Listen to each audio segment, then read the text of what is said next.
Gangsta Granny by David Walliams.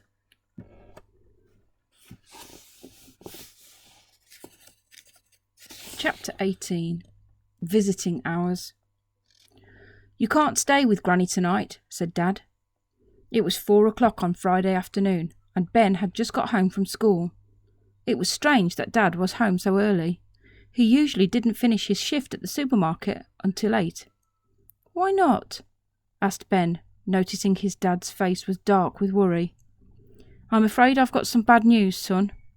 "What?" demanded Ben, his face darkening with worry too. "Granny's in hospital." A little while later, once they'd finally found a parking space, Ben and his parents went through the automatic doors of the hospital. Ben wondered if Mum and Dad were ever going to find Granny in here. The hospital was impossibly tall and wide, a great monument to illness. There were lifts that took you to other lifts, mile-long corridors, signs everywhere that Ben couldn't comprehend.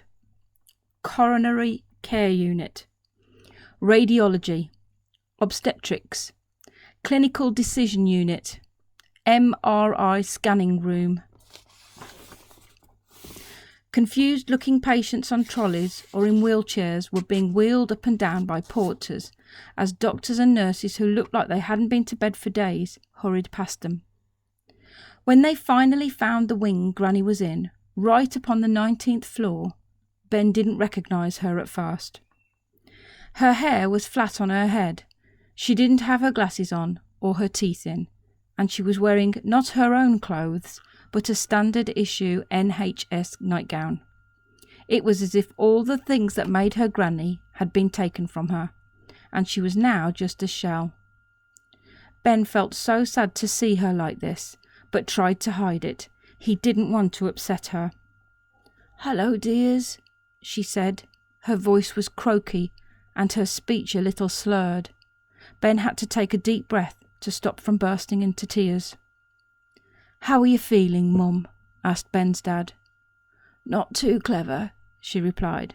"I had a fall." "A fall?" said Ben. "Yes, I don't remember much about it. One moment I was reaching in the larder for a tin of cabbage soup. The next thing I knew I was lying on the lino staring at the ceiling. My cousin Edna called me a number of times from her nursing home. When she couldn't get an answer, she called an ambulance." "When did you fall over, Granny?" asked Ben. "Let me think. I was lying on the kitchen floor for 2 days, so it must have been Wednesday morning. I couldn't get up to reach the telephone." "I am so sorry, Mum," said Dad quietly. Ben had never seen his father look so upset. "It's funny because I meant to call you on Wednesday, just for a chat, to see how you are," said Mum, lying.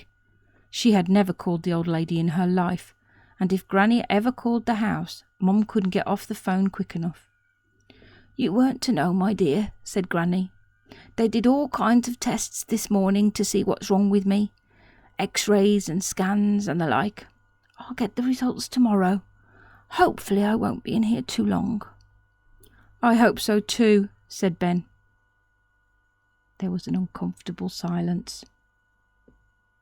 No one quite knew what to say or do.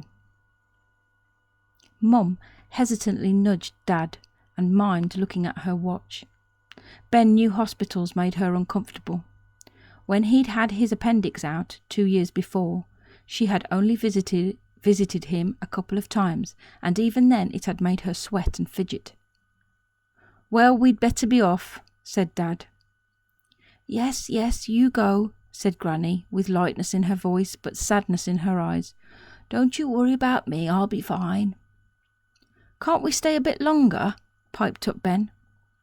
Mum shot him an anguished look, which Dad clocked. "No, come along, Ben, your Granny will need to go to sleep in a few hours," said Dad, as he stood up and readied himself to leave. "I'm quite busy, Mum, but I'll try and pop in over the weekend." He patted his mother on the head, like one might a dog. It was an awkward gesture.